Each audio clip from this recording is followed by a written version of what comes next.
আমরা একটু অন্য প্রসঙ্গে যাই, যে একটি গোজামালের নির্বাচনের পথে বাংলাদেশ যাচ্ছে আর কি। ধরেন গতকাল আমরা যেটা দেখলাম যে 13টা রাজনৈতিক দলের সঙ্গে সংলাপে অংশ নিয়েছে নির্বাচন commission, BNP, Jamaat Islami, NCP, গণসংহতি আন্দোলন, নাগরিক ঐক্য, নাগরিক অধিকার পরিষদ, বাংলাদেশ জাতীয় পার্টি, জাতীয়তাবাদী গণতান্ত্রিক আন্দোলন, বাংলাদেশ রিপাবলিক পার্টি, বাসদ সমাজতান্ত্রিক দল, বাংলাদেশ লেবার পার্টি, মাইনরিটি জনতা পার্টি। এত পার্টি আছে তাও জানি না। 55টা নিবন্ধিত দলের মধ্যে 4 দিনে 48টা দলের সঙ্গে নির্বাচন কমিশন বৈঠক করেছে, এবং সে বৈঠকের ফলাফল আসলে মানে কি বলবো, ধরেন আজকে নভেম্বরের 20 তারিখ, তফসিল ঘোষণা করার কথা হচ্ছে ডিসেম্বরের 5 থেকে 7-এর মধ্যে, নির্বাচন হওয়ার কথা হচ্ছে ফেব্রুয়ারির 5 তারিখে।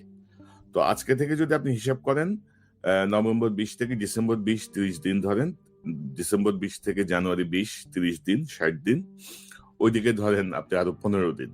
তো 75 দিন ধরেন, আমরা ধরে নিলাম, মানে 75-76 দিন ধরেন আজকের দিন থেকে। তো 76 দিন আগে এসে ধরেন যে আলোচনাটা হওয়া দরকার, তারা এখনো কর্ম পরিকল্পনা চাচ্ছে, গণভোট ও আচরণবিধি প্রতিপালনের সক্ষমতা নিয়ে প্রশ্ন উঠছে, মাঠ প্রশাসনের রদবদল ও নির্বাচনী কর্মকর্তা নিয়োগ নিয়ে নানা বিতর্ক চলছে। আমি যদি আপনাদেরকে একটু দেখা, আমি এটার আলোকে একটা স্লাইড তৈরি করেছিলাম, যে বিএনপি বলছে যে একই দিনে নির্বাচন ও গণভোট ইসির স্পষ্ট পরিকল্পনা চেয়েছে, ডিসিদেরকে বাদ দিয়ে ইসির নিজস্ব কর্মকর্তা দিয়ে রিটার্নিং অফিসার বানানোর প্রস্তাব দিয়েছে বিএনপি। আচরণ বিধিতে শাস্তির বিধান স্পষ্ট নয়, এটাকে সাধারণীকরণ, জেনারেলাইজ করার বা ক্লিয়ার করার একটা দাবি জানিয়েছে বিএনপি। জামাত ইসলামী ডিসিএসপির রদবদলকে পরিকল্পিত বলছে। জামাত ইসলামী বলছে যে একটা জায়গায় কাউকে বদলি করা হচ্ছে, আবার সে বসে যাওয়ার আগে আবার বদলি করা হচ্ছে, এটাকে তারা পরিকল্পিত বলছে। তারা, জামাতের দাবি হচ্ছে তফসিলের পরে লটারির মাধ্যমে এইসব বদলিগুলা করতে হবে। একই দিনে 2 ভোটে ভোটার বিভ্রান্ত হবে বলে জামাত মন্তব্য করছে। আচরণ বিধির অসঙ্গতি তারা তুলে ধরছে। এনসিপি বলছে গণভোটের প্রক্রিয়া, নীতিমালা ও সময়সীমা জানতে চেয়েছে। আচরণ বিধিকে নিপীড়নমূলক বলে সমালোচনা করেছে। পোস্টার নিষিদ্ধের বিরোধিতা করেছে। দলীয় প্রধান ছাড়া অন্য ছবি নিষিদ্ধে সৃষ্ট জটিলতা তুলে ধরে তারা প্রশ্ন রেখেছে। গণসংহতি আন্দোলন একই দিনে 2 ভোটে আলাদা বুথের প্রয়োজন বলে মন্তব্য করেছে। গণনার সময় দীর্ঘ হবে বলে মন্তব্য। পোস্টার, বিলবোর্ড নিষেধাজ্ঞা পুনর্বিবেচনার দাবি। দলগুলোর সঙ্গে আলোচনা ছাড়া আইন সংশোধনকে ভুল সিদ্ধান্ত বলে মন্তব্য। নাগরিক ঐক্য এবং অন্যান্য দল বলছে অবৈধ অস্ত্র উদ্ধার, বৈধ অস্ত্র জমার প্রস্তাব। আওয়ামী ঘরানা রাজনৈতিক দলগুলোর অংশগ্রহণ ঠেকানোর দাবি। নিরপেক্ষ নির্বাচনের জন্য নানা প্রস্তাব তারা দিচ্ছে। নির্বাচন কমিশন বলছে যে গণভোট আইনের জন্য তারা অপেক্ষা করছে, আইন হলে তারা প্রস্তুতি শুরু করবে। এখন ডক্টর ইউনূস খুব সম্ভবত 13 তারিখে এই ঘোষণাটা দিয়েছেন যে নির্বাচন এবং গণভোট একই সঙ্গে হবে, ইত্যাদি ইত্যাদি। 7 দিন পার হয়ে গেলেও কিন্তু এখন পর্যন্ত গণভোটের আইন যেটা গভর্নমেন্ট যে ওইটা এখনো আসে নাই। তো কঠোর আচরণবিধি বাস্তবায়নে সবার সহযোগিতা আছে চায় নির্বাচন কমিশন। এখন তো এই যে ধরেন এইসব এই বিষয়গুলো তো আছে। পাশাপাশি আমি যদি আপনাকে বলি যে আমাদের যেটা আমরা দেখছি আর কি, যে নির্বাচন কমিশনের এখনো ধরেন যে বডি ক্যামেরা কেনা হবে, এখনো ড্রোন কেনা হবে। আমি যদি আপনাকে একটা সংবাদ দেখাই, তারপরে আপনার সাথে আলোচনায় ছেড়ে দেবো আপনার কাছে। এই সংবাদটা যদি দেখেন, প্রথম আলোর, জাতীয় সংসদ নির্বাচনের আগে পুলিশের জন্য বডি ক্যামেরা আসবে, অর্থ উপদেষ্টা। আগামী জাতীয় সংসদ নির্বাচনে মাঠ পর্যায়ে নিরাপত্তা জোরদার করতে 40,000 বডি ক্যামেরা কেনার সিদ্ধান্ত আগেই হয়েছিল। তো এই যে অবস্থাটা, আপনি কি মনে করেন নির্বাচনের দিকে দেশ যাচ্ছে, কি পরিস্থিতি কি? জি, অবশ্যই নির্বাচনের দিকে দেশ যাচ্ছে, বাট সেটা কেমন নির্বাচন, দ্যাটস দ্য কোশ্চেন। জি, এখন প্রথমে যেটাতে আসি, আপনি যে ভুলে যাবো হয়তো বডি ক্যাম, হ্যাঁ এটা আগে থেকেই সিদ্ধান্ত ছিল, সেই জায়গায় ইলেকশন কমিশনের সেই ডিমান্ডটা করছিল। ভাই বডি ক্যাম বা অন্যান্য জিনিসগুলো, এগুলো হচ্ছে আনুষঙ্গিক। হাজার বডি ক্যাম থাকুক, হাজার অনলাইন থাকুক, আপনি কিন্তু জিনিসটা ঠেকাইতে পারবেন না যতক্ষণ পর্যন্ত। আমি আমি একটা বিষয় ক্যাট করে দিই দর্শক। মেজর সুমন প্রায় 60টি নির্বাচন কন্ট্যাক্ট করেছেন বাংলাদেশে। তো নির্বাচন নিয়ে তার যে ব্যক্তিগত অভিজ্ঞতা, ধরেন এই যে বডি ক্যামের কথা বলছি আমরা, ড্রোনের কথা বলছি আমরা, কি করবেন আপনি বডি ক্যাম দিয়ে রেকর্ড করে কি করবেন? ওই বডি ক্যামের ফুটেজ দেখে যে ওই সিদ্ধান্ত হইতে হইতে সংসদের মেয়াদ শেষ হয়ে যাবে। এরকম বহু ঘটনা বাংলাদেশে আছে। তো মূল জায়গাটা কি, মূল চ্যালেঞ্জটা কি, কেন আমরা এটাকে গোঁজামিলে নির্বাচনের দিকে যাচ্ছে বলে মনে করছি? আপনার একটা বিশ্লেষণ সব মিলায় যদি একটু বলেন, এটা দাবি এবং সবকিছু মিলিয়ে। জি জি। তো যেটা বলছিলাম যে আনুষঙ্গিক জিনিস সেগুলো থাকবে, অবশ্যই এগুলো হলে ভালো হয়, বাট আসল যে জিনিস কোনটা, আসল জিনিসটা হচ্ছে নির্বাচনের যারা স্টেক হোল্ডার্স, এক হচ্ছে রাজনৈতিক দলগুলা, 2 নাম্বার সরকার, 3 নাম্বার হচ্ছে ইলেকশন কমিশন, 4 নাম্বার যেটাকে আমরা সবসময় ইগনোর করি সেটা হচ্ছে জনগণ। সেই জায়গায় কি আমরা এক জায়গায় আসতে পারি? আমার একটা রিকোয়েস্ট কিন্তু এটা বলবার আগে যে পিনাকিদা, ইলিয়াস, আপনি, আমার মনে হয় আপনাদের এডিটোরিয়াল পলিসিতে নেক্সট 3 মাসের জন্য একটু চেঞ্জ আনা দরকার। হাসিনা ওকে, আওয়ামী লীগ ওকে, মানে তার এখন পচা মুখ, হ্যাঁ পা কাটবার ভয় আছে, একটু সাবধান থাকবো। বাট আমাদের এই যে ভবিষ্যৎ বাংলাদেশ আমরা যে গড়তে চাচ্ছি, সেই ক্ষেত্রে আমাদের কোন কোন জিনিসগুলোর ব্যাপারে মতৈক্য দরকার। ঐকমত্য কমিশন তো ফেল করে গেছে, টাকা খাওয়া ছাড়া আর কোনো কিছুই তারা করতে পারে নাই। এখন দেখেন, রাজনৈতিক দলগুলো যখন একটা ঐকমত্যের জায়গায় আসবে যে না ঠিক আছে, একটাই জুলাই সনদের আগেই যে জিনিসটা অ্যাকচুয়ালি ডিক্লারেশনটা আসা উচিত ছিল, declaration of rights and freedom, যেটা অ্যাকচুয়ালি অনেক সভ্য দেশ তাদের স্বাধীনতার পরে প্রথমেই করছে, 1 পাতার 2 লাইনের জিনিস।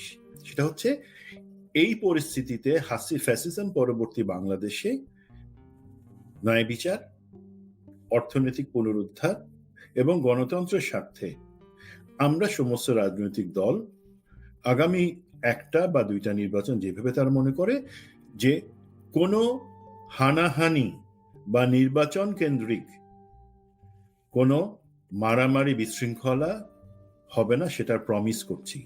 যখন এই ঐক্যমত্যে আসে জিনিসটা, আপনারা বললেন পলিটিক্যাল পার্টি তো তাদের কথা রাখে না, নো, তাদেরকে এটা দেশের জনগণের কাছে নিজেদেরকে যে না নিজেরা তার মানে আন্তরিক সেটা প্রমাণের জন্য এই একটা ডিক্লারেশনে সাইন করা জরুরি।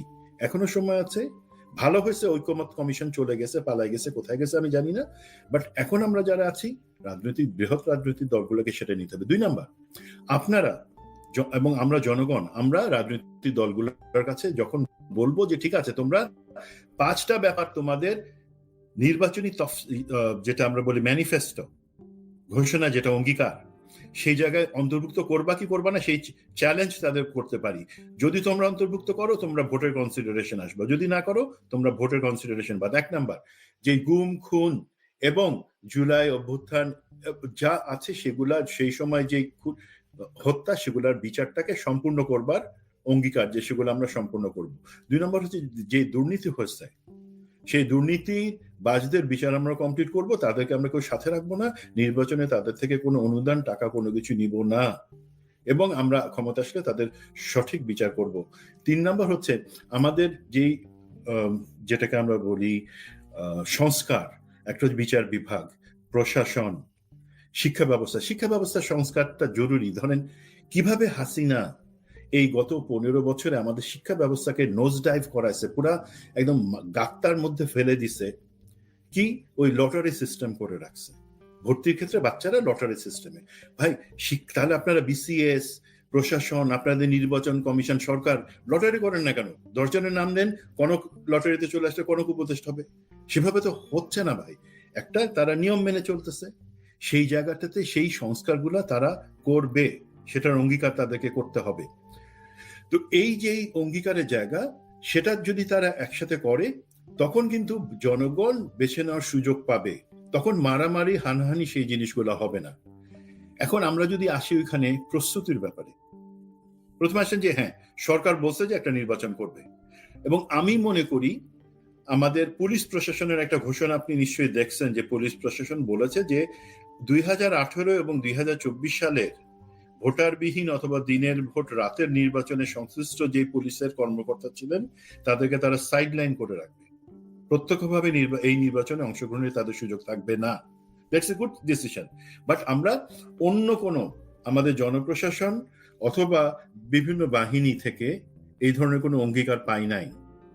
জনপ্রশাসন আমার বিশ্বাস আছে সেটা তারা নিশ্চিত করবেন। আর বাহিনী ধরেন সেনাবাহিনী বা যারা আছে সেখান থেকে অ্যাকচুয়ালি সেটার জন্য যে রিফর্মস দরকার আমার মনে হয় না প্রফেসর ইউনূস সেটা চিন্তা করেন বা সেই রাস্তায় আগাচ্ছেন।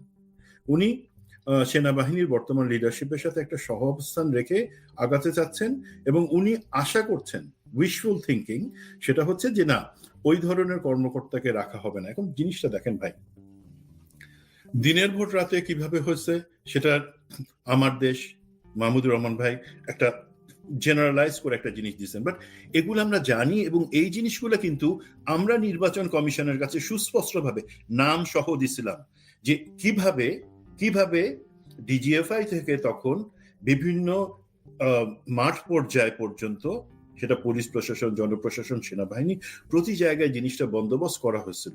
স্কিমটা কি ছিল, কারা কারা জড়িত ছিল। নির্বাচন কমিশন সাহস করতেছে না, আমি স্পষ্ট বলে দিলাম। নির্বাচন কমিশন আমরা অনেক কষ্ট করে একটা লিস্ট তৈরি এবং ঘটনা বর্ণনা সহ দিয়েছিলাম, আমাদেরকে তারা যথেষ্ট সম্মান দিয়েছেন কথা শুনবার জন্য এবং সম্মানের সাথে বলছেন তারা এটা এক্সিকিউট করতে পারবেন না, যে এই ধরনের কর্মকর্তাকে বাইরে রাখা তাদের হয়তো সাহস নাই। তাই আপনাদের সাহস নাই, তারপর আপনারা আশা করতেছেন ভালো একটা নির্বাচন করবেন।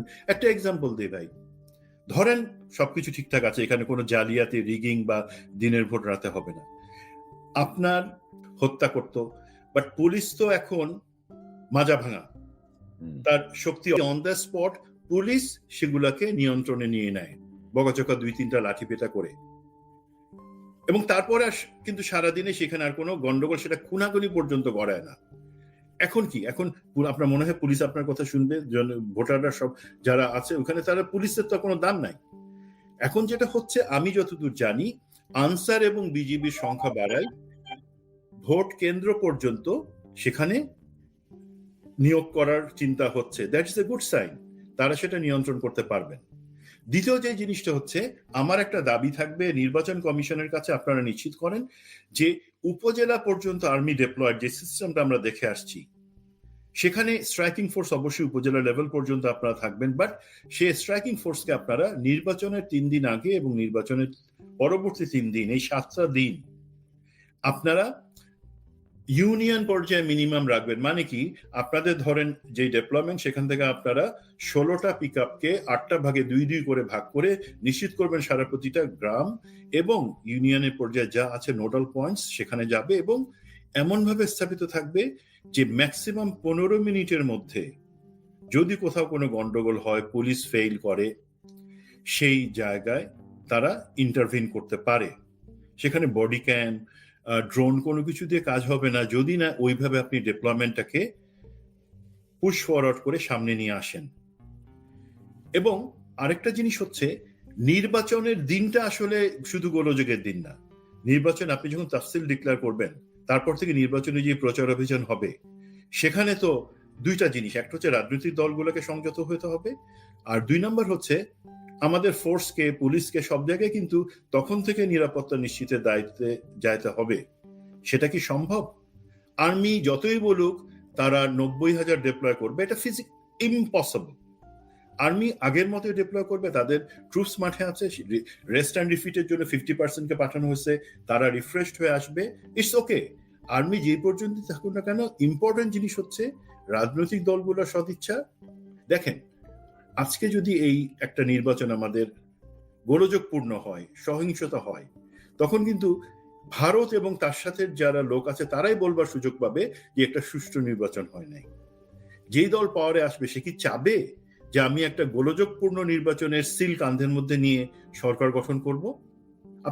আপনাদের ভালোর জন্যই হবে সেটা। তো এই যে লুপহোলস গুলো আছে, আবার আপনি দেখেন গণভোট, এখন ওই প্রস্তাবনায় 2-একটা পার্টি বলছে আলাদা বুথ। ভাই, আপনি এখানে ভোট দিয়ে আমরা জানি যে আমাদেরকে প্রেসিডেন্ট প্লাস হচ্ছে সেনেটর প্লাস হচ্ছে কংগ্রেসম্যান প্লাস হচ্ছে লোকাল মেয়র সবকিছু একই সাথে একই ভোটে আমরা সিলেক্ট করি, আলাদা বুথের দরকার হয় না। বাট আমি সরকারকে প্রশ্ন করি, আপনারা গণভোট নিতেছেন, আপনারা এই গণভোটে যে জিনিসটা সংস্কারের যে প্রস্তাবনা বা জুলাই চার্টারকে রাখতেছেন, আপনারা কি আপনাদের দায়িত্বে জনগণকে বিভিন্ন মিডিয়ার মাধ্যমে ওয়াকিবহল করতেছেন, নলেজেবল করতেছেন যে অ্যাকচুয়ালি হ্যাঁ মানে কি আর না মানে কি? আরে ভাই, সরকারি তো এখনো ক্লিয়ার না, সরকারি তো ক্লিয়ার হ্যাঁ। না যে কি করবো আমরা। হ্যাঁ, এই জায়গায় সরকারের কিন্তু যদি সত্যি, এটা তো জুলাই ঘোষণাপত্র তো আপনারাই লিখছেন, আপনারাই দিচ্ছেন জনগণের পক্ষ থেকে, এটা তো আপনাদেরই দায়িত্ব যে ভাই, এটাকে সহজ করে লোকের কাছে বলা। লোকে তো ওইখানে গিয়ে 10 মিনিট ধরে সেটা পড়বে না। আপনি ভাই, প্রচারণা চালাচ্ছেন না না, কিছু।